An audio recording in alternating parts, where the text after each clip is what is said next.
Orang itu adalah Hugh Whitebread, teman lama Clarissa. Hugh adalah sosok pria yang mengagumkan. Ia adalah pria yang rapi, gagah, dan sangat tampan. Figurnya juga sempurna. Ia selalu terlihat rapi, mungkin karena pekerjaannya di istana. "Selamat pagi, Clarissa," sapa Hugh dengan sopan. "Kau akan pergi kemana?"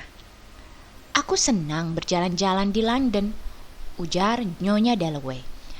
"Lebih menyenangkan daripada berjalan-jalan di pedesaan."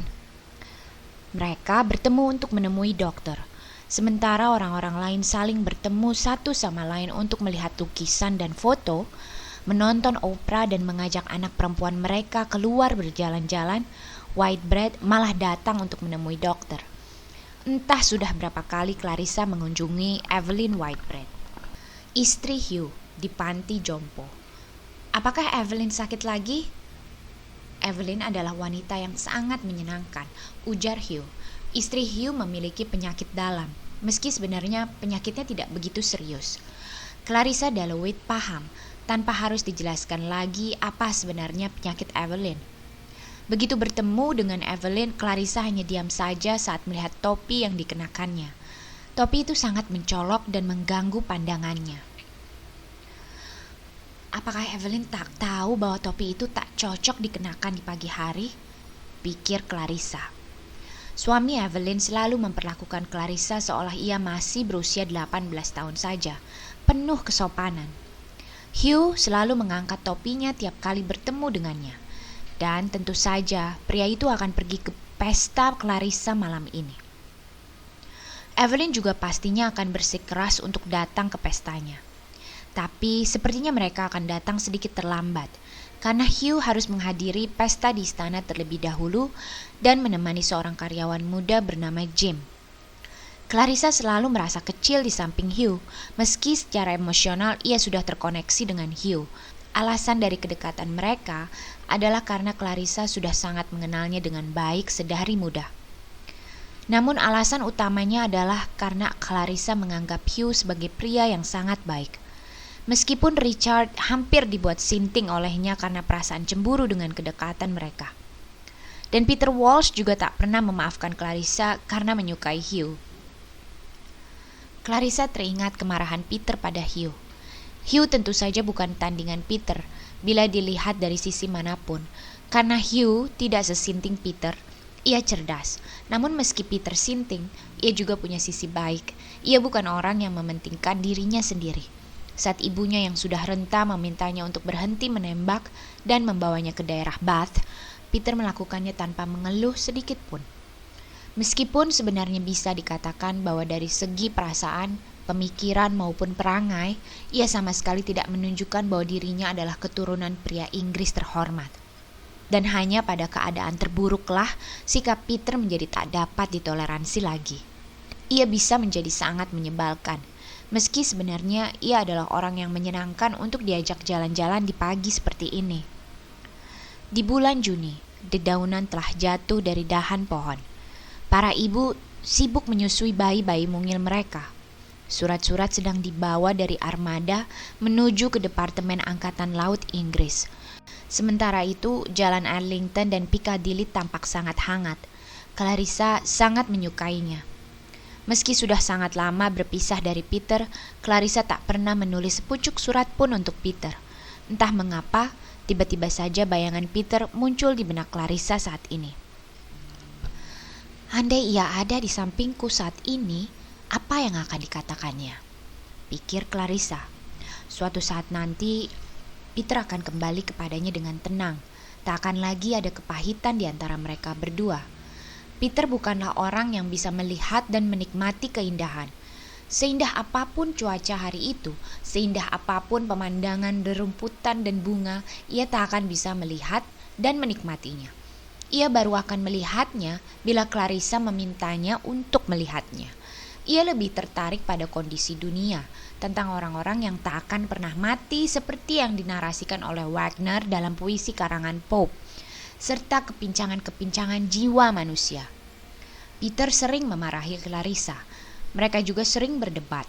Clarissa sering berkata bahwa ia akan menikah dengan seorang perdana menteri dan ia akan berdiri di puncak tangga dan semua orang akan menghormatinya. Ia tentu akan menjadi seorang nyonya yang sempurna, kata Peter. Menurut Peter, Clarissa memiliki bakat untuk menjadi seorang nyonya yang sempurna. Ucapan Peter membuat Clarissa menangis di kamarnya. Clarissa masih mengingat perdebatan yang terjadi di Taman St. James. Ia menganggap dirinya sudah mengambil keputusan yang tepat untuk tidak menikahi pria itu. Menurutnya, bila ia terikat pernikahan, ia tak akan lagi punya kebebasan. Pasangan yang sudah menikah harus hidup bersama, melewati hari demi hari di rumah yang sama. Itu sangat membosankan bagi Clarissa. Namun, entah bagaimana, anggapannya itu sirna begitu bertemu dengan Richard Dalloway. Ia terpikat oleh pria itu, hingga akhirnya ia menjatuhkan pilihan kepadanya. Setelah menikah, Richard jarang sekali berada di rumah. Ia kerap menghadiri pertemuan. Meski merasa heran dengan aktivitas Richard yang tak pernah berada di rumah, Clarissa tak pernah bertanya pertemuan apa yang dihadirinya. Clarissa telah memberikan segalanya pada Peter di masa lalu. Betapa sedihnya ia ketika hubungan mereka berakhir di taman kecil dekat air mancur itu. Clarissa harus menanggung derita selama bertahun-tahun karenanya. Lalu, tiba-tiba saja ia mendengar kabar bahwa Peter telah menikah dengan seorang wanita yang ditemuinya di kapal dalam perjalanan menuju India. Clarissa tak pernah bisa melupakan peristiwa itu. Akibatnya, Peter menilai Clarissa sebagai wanita yang tak berperasaan dan sangat munafik. Clarissa memang tak pernah mampu memahami jalan pikiran Peter. Mungkin pikir Clarissa para wanita India yang bodoh dan lemah itu yang bisa memahaminya. Karena itu Peter memilih untuk menikah dengannya. Tapi Peter pasti sudah bahagia dengan kehidupannya sekarang. Dulu pria itu pernah meyakinkannya tentang kebahagiaan yang sempurna. Meskipun ia tak pernah melakukan apa yang telah mereka impikan. Itulah yang membuat Clarissa sangat marah. Clarissa sudah sampai di gerbang taman. Ia berdiri diam selama beberapa saat menatap jalan Piccadilly. Ia sama sekali tak pernah berkomentar tentang cara berjalannya dunia. Ia merasa masih terlalu muda untuk berkomentar. Padahal di saat bersamaan ia juga berusaha keras untuk menyembunyikan usianya yang sebenarnya. Pengamatannya sangat tajam terhadap segala hal dan menurutnya hidup sangatlah berbahaya. Ia tidak pernah menganggap dirinya pintar karena ia tak pernah mempelajari sejarah dan bahasa. Namun ia suka membaca buku. Meski yang dibacanya hanyalah memoir-memoir orang terkenal saat hendak tidur. Baginya, mengamati taksi-taksi yang lewat itu sangat menyenangkan. Satu-satunya bakat yang dimilikinya adalah memahami orang lain. Meski itu hanya menurutnya saja. Ibaratnya bila menempatkan Clarissa di suatu ruangan bersama kucing, maka ia akan mendengkur dan bertingkah seperti kucing. Seperti itulah dirinya. Clarissa sudah pernah melihat kemegahan rumah-rumah di Devonshire dan Bath. Apalagi rumah yang di depannya terdapat burung kakak tua putih. Ia juga masih ingat para pemilik rumah itu. Sylvia, Fred, dan Sally Seton. Mereka dulu adalah teman-temannya yang kerap berdansa sepanjang malam dengannya. Ia teringat kereta yang berjalan lambat, melewati pasar dan melintasi taman menuju rumahnya. Ia juga teringat saat melempar koin ke air mancur, ia sadar betul bahwa hubungannya dengan Peter memang harus berakhir.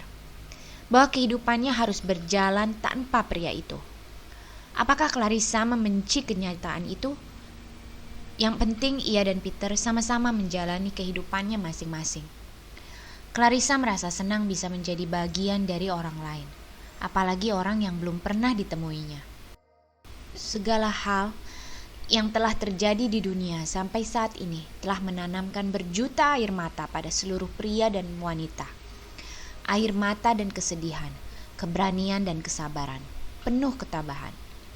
Contohnya seorang wanita yang paling dikaguminya, Nyonya Bexborough, yang sedang mengadakan bazar.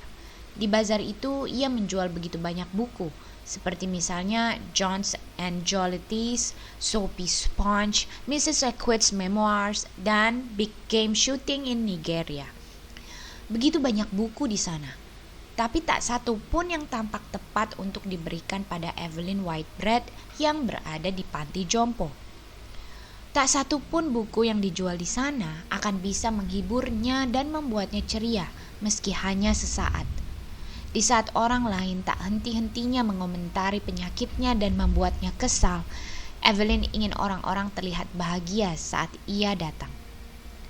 Clarissa berpikir sejenak, berbalik arah, kemudian kembali berjalan ke jalan Bond dengan penuh rasa kesal.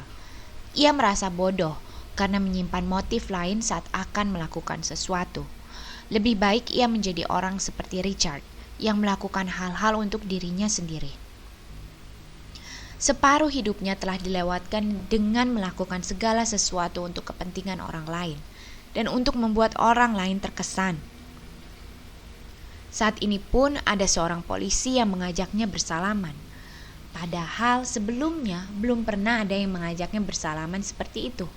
Oh, seandainya ia bisa mengulang hidupnya kembali. Begitu pikirnya sembari melangkah ke trotoar.